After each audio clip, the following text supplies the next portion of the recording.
항상 기뻐하라. 쉬지 말고 기도하라. 범사에 감사하라. 이것이 그리스도 예수 안에서 너희를 향하신 하나님의 뜻이니라. 아멘.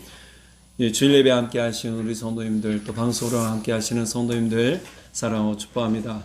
우리 두 번 인사할 겁니다. 첫 번째, 당신은 새해 하나님의 은혜로 가득하세요. 이렇게 세 분 이상씩 손 들고 같이 인사하겠습니다. 시작. 새해 하나님의 은혜로 가득하세요. 새해 하나님의 은혜로 가득하세요. 새해 하나님의 은혜로 가득하세요. 한 번 더 인사할게요. 손 계속 들고 계시겠어요? 당신은 하나님의 복된 자녀입니다. 시작. 당신은 하나님의 복된 자녀입니다. 당신은 하나님의 복된 자녀입니다. 당신은 하나님의 복된 자녀입니다. 아멘. 할렐루야. 아우, 얼굴 빛이 다들 좋으십니다. 벌써 2026년도 4일째입니다. 뭐 시간이 눈만 감았다 뜨면 하루가 후딱 지나가는 것 같아요. 지난 한 해 동안 우리 성도님들께서 하나님 앞에서 예수님을 의지하며 참으로 수고하신 만큼, 또 씨 뿌린 만큼, 눈물 흘린 만큼 하나님께서 반드시 열매 맺게 하실 줄 믿습니다. 그게 우리의 소망인 거예요. 믿는 자의 소망이죠. 믿는 자의 소망이란 하나님 나라 안에서 하나님의 복을 이 땅 가운데서 함께 누리는 거예요. 물론 우리가 하나님 만나면 함께 누릴 은혜지만 이 땅 가운데서도 누릴 수 있다는 걸 예수님이 이미 보여주셨어요. 그러니 그 은혜를 사모하는 사람에게는요, 이 땅의 모든 은혜가, 하나님의 은혜가 이 땅 가운데서 우리 가운데 역사되는 것을 경험할 수 있죠. 그 경험이 곧 우리에겐 뭐냐? 능력인 겁니다. 그 능력이 우리 가운데 있으면 기쁨이 넘치는 거죠. 올해 우리 교회 표 말씀을 좀 같이 읽어볼게요. 제가 안 했던 짓을 좀 합니다. 한번 볼까요? 우리 교회 표와 말씀과 표인데, 아까 읽었죠? 데살로니가전서 5장 16절에서 18절. 항상 기뻐하라. 쉬지 말고 기도하라. 범사에 감사하라. 이는 그리스도 예수 안에서 하나님의 뜻이니라. 자, 그 표를 우리 같이 한번 읽어볼게요. 시작. 예수를 기뻐하고 예수의 이름으로 기도하고 예수께 감사하자. 아멘. 여러분, 이거 꼭 마음에 올 한 해 가득 새기시기 바랍니다. 아니, 사실은 어쩌면 우리가 주님 만나는 날까지 새겨놓고 있어야 될 표예요. 내가 그냥 감사하자, 기도하자, 기뻐하자 이게 아니에요. 대상이 있어야 되는 거예요. 내가 누구에게? 예수님께. 내가 누구에게? 하나님께.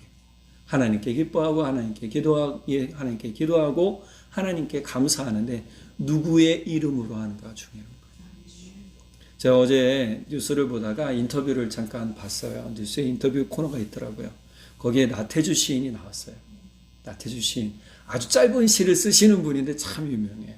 그분이 쓴 시 중에 우리가 너무 잘 아는 시가 하나 있어요. 풀꽃. 같이 한번 읽어볼까요? 시작. 자세히 보아야 이쁘다. 오래 보아야 사랑스럽다. 너도 그렇다. 여기서 나도 그렇다. 그 다음에 너도 그렇다. 이렇게 하는 겁니다. 너도 그렇다 그러면 나는 뭐지? 이게 아니에요. 나 먼저 하고 우리 서로에게 나눠주는 거죠. 얼굴들 보세요. 지금 다 풀꽃 같은지.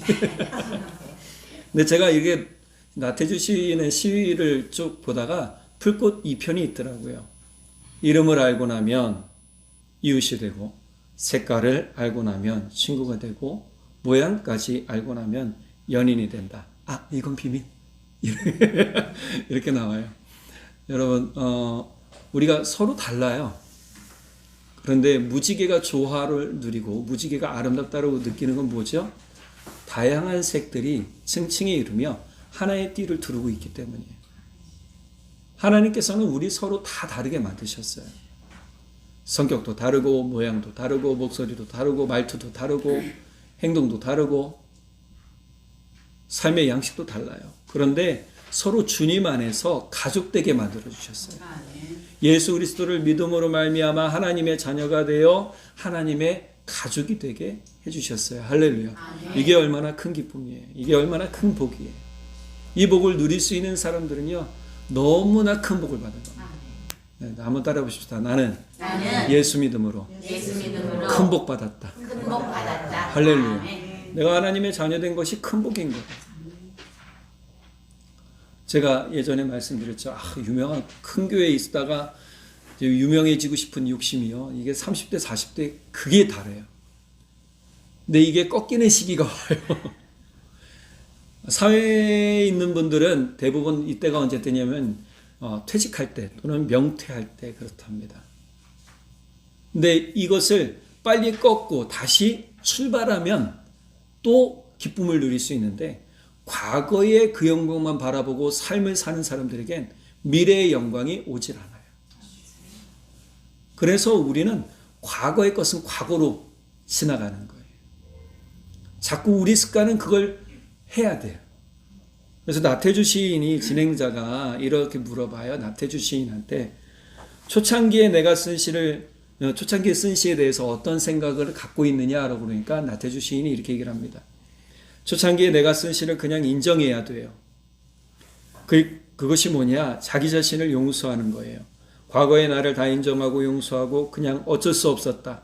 부끄럽지만 다 인정합니다 하고 넘어가야 돼요. 이것이 과거에 대해서 자기를 용서하고 놓아주는 마음, 통정성이라고 합니다. 그러니까 과거에 내가 쓴 시 바꿀래도 바꿀 수 있나요? 없죠. 수정해서 낼 수가 없어요. 같은 제목으로. 새로 쓰는 거예요. 과거에 쓴 시는 좀 부끄러운데 그래 부끄럽다. 인정하고 뭐 해야 돼요? 넘어가고 더욱더 깊은 통찰, 깊은 생각, 깊은 마음을 가지고 시를 써낼 때 깊은 말이 나오는 것이죠. 제가 군대에 있을 때 위병소에서 할 일이 없으니까 뭘 했냐 하면 노트를 사갖고 와서요. 시를 쓰기 시작했어요. 말주변이 없는 사람이 시 쓰려니까 참 힘들더라고요. 군대에서 위병소 생활하면 1시간 반 동안 총 들고 서 있어야 되는데 겨울이고 떼약볕이고 총 들고 서 있는데 이 시간 동안 뭐 하냐면 진짜 지루해요. 머릿속으로 온갖 생각 다 하죠. 근데 이 생각을 뭐로 바꿨냐면 시로 바꿨어요. 그러니까요. 그 시를 늘 생각하고 있다가 위병소 다시 들어오면 뭐 하냐면 시를 적는 거예요. 근데 제가 안타깝게도 그거를 잘 모아서 시집 냈으면 문인이 됐을 텐데 잊어버렸어요. 잃어버렸어요. 할렐루야. 그래서 제가 목회자가 됐어요. 문인이 안 됐어요. 다시 진행자가 나태주 시인에게 3가지 삶에 대해서 이야기를 해요.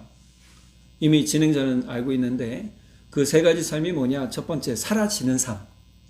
두 번째, 살아가는 삶. 세 번째, 살아내는 삶. 그런데 나태주 시인이 그렇게 얘기하는 거예요. 내가 가장 싫어하는 것이 하나 있는데, 가장 나쁜 것이 하나 있는데, 그게 뭐냐면 사라지는 삶인 거예요. 그냥 살아가는 거예요. 살아가는 게 아니라 그냥 알아서 사라지는 삶. 이걸 왜 나쁘다 하냐면 이런 비유로 얘기를 하더라고요. 돈 많은 아버지가 새 아파트 넓은 거, 큰 거, 좋은 거를 사주고 그 안에 온갖 집기류 또 가전제품 다 새 걸로 채워주고 매달 300만 원에서 500만 원씩 여러분 이건 청년들한테 꿈입니다. 그렇게 주면 삶이 기쁠까? 아니랍니다. 오히려 더 지루하고 따분하답니다. 내가 뭘 해야 될지 몰라요. 목적성이 사라지는 거죠. 그래서 이런 표현을 쓰더라고요. 얼마나 살맛이 없을까요? 저는 이 얘기 딱 듣고 하나님께서 왜 사람에게 고락을 주셨는가를 생각해 보게 됐어요. 만약 이처럼 다 주어진 삶이라면 아담과 하와가 너무나 지루해서 따분해서 죄진 건가요? 아니죠. 유혹이에요. 뱀의 유혹에 넘어간 것이죠. 근데 다 주어졌어요. 그런데 결국은 어떻게 해요? 죄에 빠졌잖아요. 사람도요, 너무나 모든 것이 주어지면요, 잘 살 것 같죠? 죄 안 지고 좋게 살 것 같죠? 아니에요. 오히려 더 죄에 빠지기 쉽다라고 얘기를 하더라고요. 나쁜 길로 빠지기 쉽다고 얘기를 하더라고요. 우리의 삶의 생사고락 중 태어남과 살아감은 동일해요. 사도 그렇습니다. 사는 뭐죠? 죽음이에요. 반면에 어떤 사람은 고통과 아픔의 시간이 길었을 것이고 사는 동안 어떤 사람은 즐거움과 기쁨이 길었을지도 몰라요. 그러나 지혜서 7장 6절에 보면 공동번역에 이렇게 나옵니다. 같이 한번 읽어볼까요? 인생의 시작과 죽음은 모든 사람에게 똑같다. 똑같답니다. 내가 중간에 어떻게 살았는지가 중요한 게 아니에요. 결과는 같으니 그러니 우리는 어떻게 살아야 되는가라는 방법을 생각해야 되는 거예요. 내가 예수 믿는 사람으로, 내가 예수를 알아가는 사람으로 나는 어떻게 살아가야 되는가. 이런 문제를 두고 어떤 사람은 고통의 시간이 더욱 의미 있다라고 얘기하기도 하고, 어떤 사람은 아니다, 즐겁게 사는 것이 더욱 의미 있다라고 말하기도 해요. 이 철학자들의 논리인 거죠. 하지만 하나님은 삶 그 자체가 하나님께서 부여하신 가장 귀한 의미가 있다라고 말씀해 주세요. 시편 33편 11절에서 14절에 젊은이들아 와서 내 말을 들어라. 주님을 경외하는 길을 너희에게 가르쳐 주겠다. 인생을 즐겁게 지내고자 하는 사람, 그 사람은 누구냐? 좋은 일을 보면서 오래 살고 싶은 사람, 그 사람은 또 누구냐? 내 여로 악한 말을 하지 말며 내 입술로 거짓말을 하지 말아라. 악한 일은 피하고 선한 일만 하여라. 평화를 찾기까지는 있는 힘을 다하여라. 요약을 딱 해볼게요. 13절 14절. 선한 일을 하여라. 있는 힘을 다해 평화를 찾아라. 그래서 예수님은 요한복음 11장 27절에 이렇게 말씀하세요. 나는 평화를 너희에게 남겨준다. 나는 내 평화를 너희에게 준다. 내가 너희에게 주는 평화는 세상이 주는 것과 같지 않다. 너희는 마음에 근심 말고 두려워하지도 말아라. 아멘. 결국 우리 가운데 끊임없이 수고하고 노력하는 이유가 뭐예요? 내가 편안함, 안락함, 안식을 누리고자 함이잖아요. 예수님은 이것을 한마디로 딱 정의하세요. 너희들 쉼을 얻고 싶니? 그럼 내게 와라. 내가 너희에게 쉼을 주겠다. 결국 예수님을 떠나서는 모든 사람들은 다 어떤 삶을 살 수밖에 없는가? 불안하고 불안정되고 번민하는 삶을 살 수밖에 없더라. 그러니까 내가 모든 것을 누리고 가진 것 같으나 실제 그 마음과 생각은 뭐예요? 끊임없이 고통스러운 거예요. 주님을 떠나서는 그 마음의 안식과 평안을 얻을 수가 없어요. 제가 아까 잠깐 그런 얘기를 우리 성도님과 얘기했는데, 제가 고등학교 때 관주 성경 조그마한 포켓 이런 성경이 있어요. 가방 옛날 우리 무겁게 들고 다니는데 사물함이 없으니까 다 그런 세대시죠? 포켓 성경 하나 더 넣고 틈에다가 1시간 일찍 학교 가서 뭐 했냐면 성경 읽었어요. 성경을 다 필사하지 못했지만 은혜되는 구절 밑줄 치고 그것을 옮겨 적었어요. 근데요, 제가 돌아보니까 그것이 저에게 가장 신앙의 밑바탕, 기초를 만들어 주었더라고요. 내가 하나님을 섬기고 하나님을 알 수 있고 예수님을 알고 바르게 믿음 생활할 수 있는 기초가 그때 시작이 됐어요. 제가 계속 말씀드리는 건, 그래서 강조하는 건 여러분 말씀 읽으세요. 그래야 잘못된 길 빠지지 않아요. 그래야 선한 길로 나아갈 수 있어요. 우리가 참된 평안과 안식을 얻는다는 것은 저절로 되는 게 아니라는 거예요. 노력해야 되는 겁니다. 노력해야만 내가 무언가를 얻을 수 있어요. 그거를 대표적으로 어떻게 알 수 있을까요? 네, 바로 아담과 하와에게 수고하고 노력해서 열매를 거두도록 한 것을 통해서 알 수 있어요. 그럼 우리는 그렇게 살아야 되는 거예요. 살 수밖에 없어요. 하나님이 그렇게 만들어 주셨거든요. 그러니까 그 가운데서 우리가 안식과 평안과 기쁨과 또 감사를 할 수 있는 삶을 누릴 수 있다는 건 복인 거예요. 그래서 여기서 한 가지 알아야 되는데, 하나님께서 알려주신 말씀은요, 단지 영적으로만 해석되는 것이 아니에요. 우리가 영적으로도 해석되지만 실제 우리 삶에 적용되는 말씀인 겁니다. 내가 이 땅에 살면서 이 삶을 살아가면서 실천해야 되는 말씀인 거예요. 근데 특별히 오늘 이 데살로니가 전서에서 데살로니가 보낸 첫 번째 편지인데, 이 편지에서 사도 바울이 데살로니가 교회 교인들에게 당부하는 겁니다. 왜냐하면 재림을 기다리며 소망 가운데, 믿음의 소망 가운데 있던 사람들에게 편지를 쓴 것이기 때문이에요. 사실 데살로니가 교회는 칭찬받는 교회였습니다. 세 가지 칭찬이 있었는데 첫 번째는 믿음의 역사예요. 믿음으로 말미암아 세상 사람들이 보기에 우와 이런 일이? 라고 하는 역사들이 데살로니가 교회에 일어났었어요. 두 번째, 사랑의 수고가 있었어요. 서로 사랑함으로 뭐했냐면 서로를 섬기는 일들이 넘쳐났어요. 누가 요청해서가 아니라 내가 자발적으로 그러한 일들을 감당했어요. 세 번째 칭찬은 무엇이냐 하면 소망의 인내예요. 이 소망의 인내란 주님이 내게 다시 오실, 주님의 날이 다시 오실 것을 기대하며 기다리는 삶인 거예요. 이런 기다리는 칭찬의 세 가지 칭찬이 바울을 통해서 있었는데 반면에 이 데살로니가 교회 안에는 끊임없는 문제들도 존재했어요.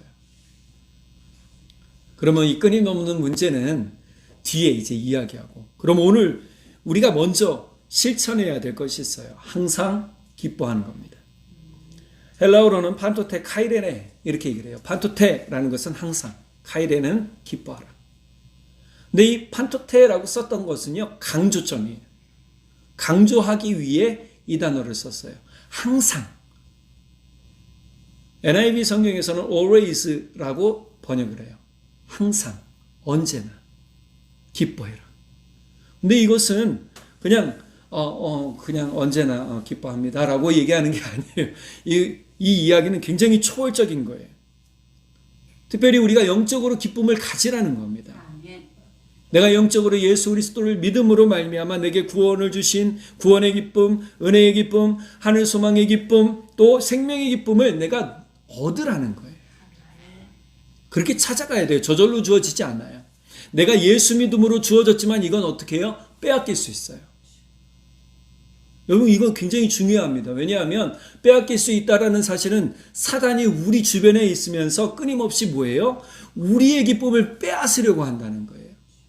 내게 주신 생명의 기쁨, 하늘 소망의 기쁨, 구원의 기쁨을 빼앗음으로 말미암아 내 마음이 늘 뭐예요? 불안하고 내 마음에 소망 없고 내 마음에 비전 없도록 살아가도록 만드는 게 사단의 역사인 거예요. 그렇게 살아가면 누가 의심돼요? 하나님이 의심돼요. 나 분명히 하나님 믿는다고 했는데 하나님 왜 내게 역사 안 하세요? 왜 나는 기쁨이 없도록 삶을 만들어 주셨어요? 라고 하나님 탓을 한단 말이에요. 그러니 우리는 이 기쁨을 빼앗기지 않도록 날마다 언제나 어디서나 무엇을 하든지 내가 예수님 때문에 기쁩니다. 하나님 때문에 기쁩니다. 라고 말할 수 있는 고백이 있어야 될 줄 믿습니다. 기쁨은 성도의 모든 삶, 일상생활 속에서 자연스럽게 흘러넘쳐야 됩니다. 성령과 함께하며 성령을 통해서 주시는 기쁨은요, 환경에 지배되지 않아요. 내가 어렵고 힘들고 아파도 이 기쁨은 빼앗기지 않는 거예요. 이 기쁨은 먼저는 예수 그리스도를 믿음으로 그 배 속사람에서 생수가 흘러넘치는 그 생수의 강이 흘러넘치는 은혜를 얻는 것이고, 또 예수 그리스도의 구속의 은혜를 믿는 사람들에게 위로부터 부어지는, 또 성령을 통해 부어지는 은혜인 겁니다. 이것을 잘 아는 사람은 이 기쁨을 누릴 수밖에 없어요. 아멘. 삶은 앞서 말한 생사고락 가운데 있죠. 육신은 때로 슬픔과 고통, 애통과 아픔과 질병과 연루함, 늙어감으로 인한 노환도 겪게 돼요. 그러면서 삶의 기쁨도 뭐 어떻게 해요? 점점 줄어가죠. 에이, 이놈의 팔목, 에이, 이놈의 무릎, 막 이런단 말이에요. 왜 이렇게 자꾸 고장나는지 몰라, 막 이래요. 고장나간다는 건 뭐죠? 늙어간다는 거예요. 어쩔 수 없어. 근데 그래도 기쁨은 뭐예요? 존재하는 거예요. 그러면서 삶의 기쁨도 줄어가잖아요. 그러나 영적 기쁨, 오직 예수를 기뻐하는 기쁨은요, 더욱 커져가야만 될 줄 믿습니다. 아멘. 그런 고백이 날마다 우리에게 있어야 될 줄 믿습니다. 아멘. 그러면 우리는 절대로 하나님을 떠날 수가 없어요. 아니, 떠나지 않게 되죠. 이런 기쁨을 누리려면 우리는 예수님 안에 거해야 되고 예수님과 함께 살아야 되고 예수님의 기쁨을 우리에게 주시는 대로 받고 살아야 되는 거예요. 오직 예수와 함께하며 예수로 살아가야 되고, 그럴 때 하나님의 참기쁨, 예수님의 참기쁨이 성령을 통해 그 사람에게 부어지게 됩니다. 예수님이 이렇게 말씀하세요. 우리가 요한복음 16장 22절 같이 한번 읽어볼까요? 시작. 지금은 너희가 근심하나 내가 다시 너희를 부르니 너희 마음이 기쁠 것이요 너희 기쁨을 빼앗을 자가 없으리라. 아멘. 예수님께서 이제 떠나가실 때가 됐고 죽으실 때가 됐어요. 그 이야기를 들은 베드로가 바짓가랑이 붙들고 예수님 안 돼요 라고 했을 때 예수님이 베드로한테 얘야 걱정하지 말아라고 하셨을까요? 아니면 꾸중하셨을까요? 꾸중하셨어요. 근데 베드로를 꾸중한 게 아니라 베드로 안에 들어온 사탄을 꾸중한 거예요. 사탄아 내게서 떠나가라. 베드로에게 잠시 신앙 고백에 큰 기쁨이 주어졌는데 그 기쁨이 그새 어떻게 해요? 빼앗겨져 버린 거예요. 아셔야 돼요. 우리는 빼앗길 수 있다는 존재인 거예요. 그러나 빼앗기지 않는 방법도 알아요. 바로 예수님 안에 거하면 되는 거예요. 아멘. 그래서 너희는 지금 너희는 근심하나 예수님이 떠날 것 때문에 근심하지만 내가 다시 너희를 보리니 부활하신 예수님께서 다시 제자들을 만나고 사람들을 만날 때 기뻐하는 이 기쁨이 있을 것이고 너희 기쁨을 빼앗을 자가 없으리라. 아멘. 할렐루야. 아멘. 여러분 우리 기쁨을 빼앗기지 않고 주님과 함께하며 이 기쁨을 나누며 전하며 사는 삶이 되시기를 간절히 바랍니다. 아멘. 두 번째 기도입니다. 쉬지 말고 기도하여라 라고 오늘 보면 17절에 나와요. 기도하라. 알리알레이토스 프루시케스테라고 헬라어로 나와요. 알리알레이토스는요. 아디알레이토스는 쉬지 말고 라는 뜻이에요.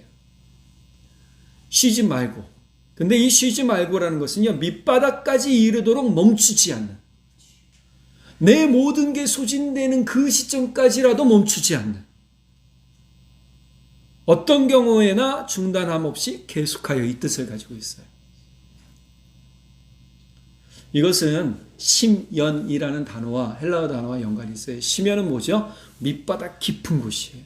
심연이란 바다의 밑바닥 깊은 곳을 심연이라고 얘기를 하죠. 그런데 우리 마음의 밑바닥을 알 수 있을까요? 우리 속담이 그걸 정확하게 얘기해요. 한 길 물속은 알아도 10길 물속은 알아도 한 길 사람 마음은 몰라요. 그 심연을 몰라요. 가장 깊은 해구가 얼마인지 아세요?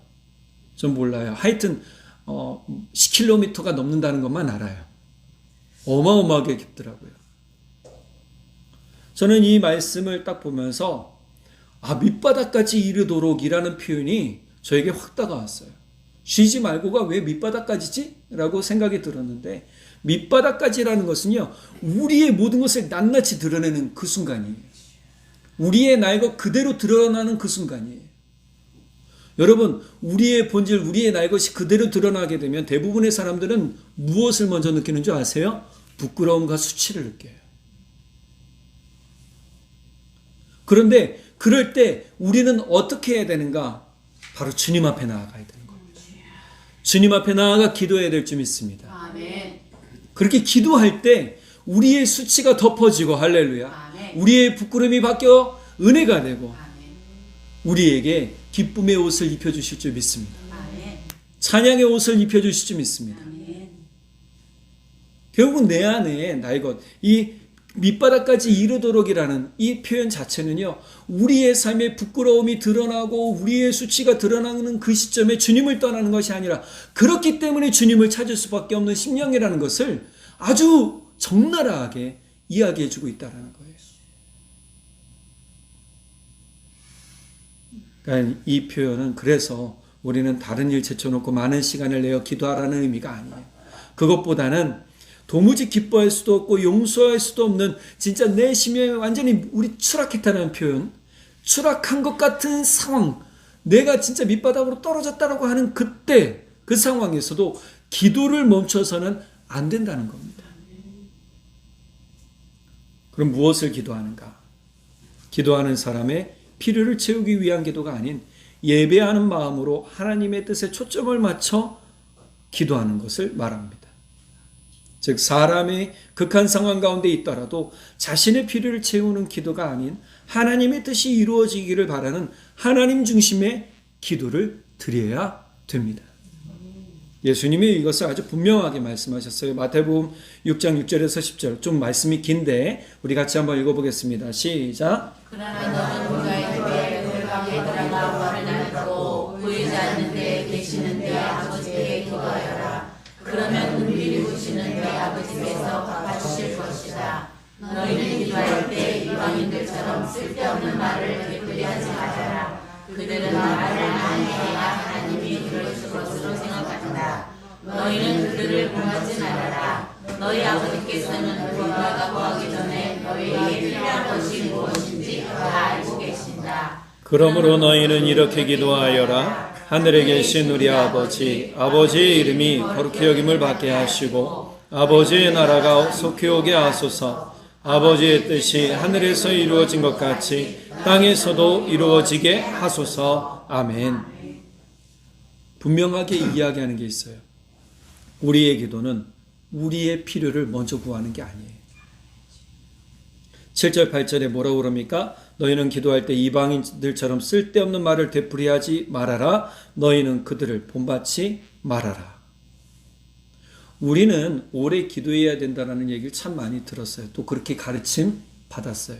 제가 아는 목사님들도 그렇게 요청을 하세요. 물론 기도하는 게, 오래 기도하는 게 나쁜 건 아니에요. 그러나 기도할 때 내 말만 하지 말라는 게 있어요. 중요한 것은 기도의 목적이에요. 기도는 하나님의 뜻을 내가 살피는 겁니다. 먼저는 하나님의 뜻을 내가 살피고 그 뜻이 무엇인지 아는 게 기도인 거예요. 그래서 내 삶 가운데 하나님이 무엇을 원하시고 무엇을 뜻하시는지를 알 때 비로소 우리는 뭐예요? 의미, 신앙적 의미, 믿음의 의미, 영적 의미 있는 삶을 누릴 수 있게 되는 겁니다. 그냥 이 땅에서 내가 누리고자 하는 걸 누리는 게 아니에요. 먼저는 하나님의 뜻을 알고 누리는 거예요. 그것을 예수님은 9절 10절에서 아주 정확하게, 아주 확실하게 알려주셨어요. 하늘에 계신 우리 아버지, 아버지의 이름이 거룩히 여김을 받게 하시고 아버지의 나라가 속히 오게 하소서. 아버지의 뜻이 하늘에서 이루어진 것 같이 땅에서도 이루어지게 하소서. 이것은 하나님 나라가 이 땅 가운데 이루어지고 하나님의 영광이 이 땅 가운데 임하고 하나님의 은혜가 이 땅 가운데 임하고 하나님의 기쁨이 이 땅 가운데 임하는 것을 말합니다. 할렐루야. 그것이 바로 뭐예요? 내가 이 땅 가운데 하나님의 은혜를 누리는 거예요. 하나님 나라의 은혜를 내가 이 땅 가운데 누리고 이 땅에서 하나님 나라 백성으로 사는 훈련과 연습을 하도록 만들어주는 겁니다. 그러니 우리는 예수님께서 하신 말씀을 잘 기억해야 돼요. 내가 먼저 오자마자 주님 이 인생 그냥 거두어가지고 아마 그랬을 거예요. 왜냐하면 엘리야가 갈멜산에서 바알 선지자들과 아세라 선지자들과 진짜 영적 전투를 하고 영적 승리를 얻고 신나게 뛰어갔는데 가다가 어떤 소식 들어요? 이세벨이 널 죽인다 하는 소식 들으니까 도로 도망가잖아요. 도망가서 산속 깊은 돌속 깊은 동굴에서 뭘 합니까? 주님 이게 뭡니까? 그냥 나 죽여주십시오. 나 데려가십시오. 이렇게 얘기하는. 그러나 중요한 사실 한 가지는 뭐냐면 그래도 하나님의 뜻을 살피는 삶이 엘리야에게 있었다는 거예요. 여러분 우리의 삶은 진짜 엘리야가 뛰어난 선지자인 거라고 배웠잖아요. 그러나 그도 사람이었다라는 거예요. 그도 고뇌했고 그도 아파했고 그도 고통스러워했고 그도 힘들어했어요. 여러분 사람의 삶은 그래요. 그러나 그렇기 때문에 기도할 수밖에 없는 존재라는 거예요. 예수님이 이렇게 말씀하시죠. 요한복음 14장 13절 14절에 너희가 내 이름으로 구하는 것은 내가 무엇이든지 다 이루어주겠다. 이것은 아들로 말미암아 아버지께서 영광을 받으시게 하려는 것이다. 너희가 무엇이든지 내 이름으로 구하면 내가 다 이루어주겠다. 그러면 예수님의 이름으로 구해야 할 첫 번째 이미 우리가 아까 읽었던 본문 마태복음 6장 이하의 말씀 9절 10절 11절 12절 이하의 말씀 보면 순서가 정확하게 나와 있어요. 그래서 우리가 주기도문 할 때 그 순서를 기억하면 내가 앞으로 어떻게 기도해야 되는지를 알 수 있다는 거예요. 그리고 기도를 이렇게 예수님의 이름으로 기도했습니다라고 마칠 때 여러분 참 은혜, 열매, 응답이 있게 될 줄 믿습니다. 세 번째 마지막은 감사입니다. 범사에 감사하라 18절이죠. 엠판티 유카리스테이테라고 헬라어로는 얘기해요. 엠판티라는 것은 모든 일에 어떠한 환경에서도 이 뜻을 가지고 있어요. 영어인 NIV 성경으로 해석된 걸 보니까요. 모든 환경에서 감사하라 이렇게 번역이 되어 있습니다. 이런 감사는요. 하나님의 선하심을 깊이 깨달을 때 나타날 수 있는 신앙적 태도예요. 여러분 내 삶에 어떤 깨달음이 있을 때 우리는 어떻게 하죠? 그걸 그냥 알겠구나 하고 지나가나요? 아니면 이것을 내 삶에 적용하려고 하시나요? 모르겠습니다. 저는 적용하며 살 줄 믿습니다. 여러분 이런 깨달음이 없으면 어려움을 만날 때마다 하나님 앞에 원망과 불평을 늘어놓을 수밖에 없어요. 오늘 본문의 수신자인 데살로니가 성도들은 아까 어려움이 있었다고 했잖아요. 여러 가지 어려움이 있었는데 그게 세 가지 어려움이 있었어요. 이 어려움과 문제에 직면해 있었는데 첫 번째로 외부적 환난과 박해예요. 예수 그리스도의 두 번째로는 예수 그리스도의 재림 시기에 대한 잘못된 오해로 인한 신학적 혼란이에요. 특별히 종말론적 혼란을 가지고 있었어요. 세 번째, 이로 인해 발생한 일부 성도들의 나태하고 무질서한 생활, 게으름에 대한 문제가 교회 안에 대두가 됐어요. 여러 사람들에게 문제가 됐죠. 환란과 박해는 복음 전파로 인한 유대인들의 반대와 로마 당국의 핍박을 받았고요. 이는 사도 바울이 급히 이 데살로니가 교회를 떠나게 된 이유이기도 했어요. 그래서 박해 속에서 성도들은요, 낙심하고 어려움을 겪었습니다. 박해가 너무나 심했으니까요. 두 번째, 재림에 대한 오해와 혼란은요, 바울이 가르친 임박한 그리스도의 재림이라는 말 때문에 어떤 사람들은 예수님이 이미 오셨다라고 오해하기도 하고, 어떤 사람들은 예수님의 재림이 너무 늦어서 믿음이 잃어버린 사람들도 생겼어요. 특히 주님의 날에 대한 잘못된 해석을 하면서 혼란이 가중되어 버렸어요. 그러니까 교회 안이 어떻게 해요? 말이 막 여러 가지 말이 일어나게 된 거죠. 결국 이런 것들로 인해서 어떤 결과가 일어났냐면 이 성도들의 삶의 일부이긴 하지만 나태와 무질서와 게으름이 생겨버렸어요. 재림이 임박했다라는 잘못된 생각으로 인해서 일부 성도들은요, 이를 게을리하기 시작했고 다른 사람들에게 피해를 주는 무질서한 생활을 하게 되었어요. 바울은 이런 성도들에게 근면하게 일하며 질서 있는 생활을 할 것을 권면한 겁니다. 여러분, 우리가 이 땅에 살면서 부지런히 살아야 됩니다라고 말한 이유가 바로 여기 있는 거예요. 우리가 부지런히 살지 않으면 주님의 은혜를 알 수 없어요. 왜요? 예수님도 일하시고 부지런히 사셨잖아요. 진짜 너무 피곤한 중에 사셨어요. 사역하시면서 뱃머리에서 풍랑이 있는데 잘 사람이 누가 있어요? 그 조그만 쪽배에서 너무 곤히 주무시니까 심지어 제자들이 어떻게 해요? 살려달라고 예수님 깨우시잖아요. 여러분, 믿음의 시련 속에 인내와 소망을 가지고 무질서와 영적 혼란을 겪고 있는 데살로니가 교회가 있었지만 결국 이런 교회가 오직 예수 그리스도 안에서 하나님의 올바른 뜻을 분별하고 하나님의 뜻대로 살기를 원하며 바로 서기를 원했을 때, 바울의 가르침이 바로 전달됐을 때 베드로 이 데살로니가 교회는요, 칭찬받는 교회로 섰다라는 사실입니다. 여러분, 교회가 섰다라는 건 성도, 즉 성도들이 한 몸이 되어 주의 복음 안에 섰다라는 거예요.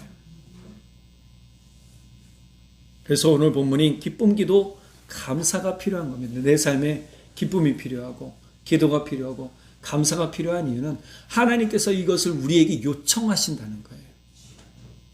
하나님의 뜻이라는 것은 하나님의 요청이에요. 우리가 이 하나님의 요청을 받아들이고 하나님의 은혜 가운데 사는 삶이 되기를 간절히 바랍니다. 우리 모두 이제 예수님을 바로 알고 믿음으로 하나님의 뜻을 알고 하나님의 뜻을 이루며 살아가는 그러한 복된 삶, 은혜의 삶이 되어야 되고 또 이것을 통해 많은 사람들 앞에 주의 은혜를 전하는 복이 있기를 예수님의 이름으로 간절히 축복합니다. 기도하겠습니다. 사랑의 하나님 아버지 참 감사합니다. 우리의 삶이 주님 앞에 바로 서기를 원합니다. 그러나 우리의 힘과 노력이 아닌 예수 십자가 붙들고 서려 합니다. 또 그렇게 서겠습니다. 주님 아니면 우린 바로 설 수 없습니다. 바로 나아갈 수 없습니다. 예수 아니면 기쁨을 얻을 수 없고 예수 이름 아니면 기도에 응답이 없으며 예수께 감사하지 않으면 참 감사가 아닌 것입니다. 주님, 우리가 예수님을 기뻐하고 예수 이름으로 기도하며 예수님께 감사하며 하나님의 뜻을 이루며 사는 복이 있도록 성령 하나님 인도해 주십시오. 믿고 감사드리며 우리 주 예수 그리스도의 이름으로 기도드렸습니다. 아멘.